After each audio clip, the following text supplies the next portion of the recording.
Hi, often we are asked the question what product to use on concrete walls which have got damp problems. So what does No Damp look like?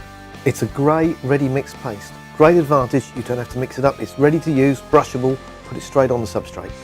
When to use No Damp?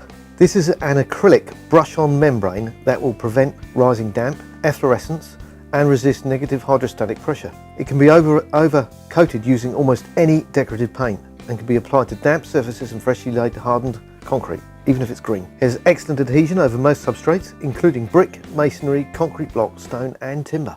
Application of No Damp Waterproofing. There's no mixing required as this is a ready-to-use product.